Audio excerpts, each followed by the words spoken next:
Acara ini disponsori oleh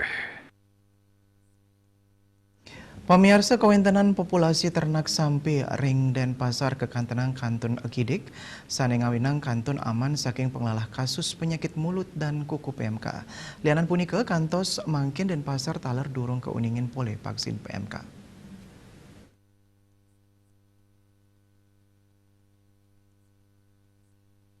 Kabid Kesehatan Hewan Dinas Pertanian Kota Denpasar Imadi Ngurasugiri Maosang, kantos mangkin Denpasar durung muliang vaksin, tio sangkaning durung manggi kasus, semalihe paikatan dane kantun ngulengang antuk rajeng laksana yang penyemprotan ternak. Sugiri nguadarang kantos mangkin Denpasar durung manggi penglimbak kasus ternak sanikeni PMK rumah sukring Bali, mejanten indiki punikeun nadosang Bali ngeranjing bebas PMK. Vaksin inucap wanta kaulengang ring wawidangan sanes sampun keni kasus PMK. Dua ning asapunike paikatan danes tata maut sahe, nambakin penglala PMK inucap.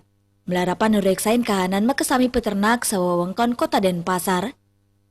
Penyemprotan disinfektan taler tata kemargiang ring ternak, pemekas sampi, ring Denpasar, keuningin kawentenan populasi sampi uenten langkungan petang talian ukut.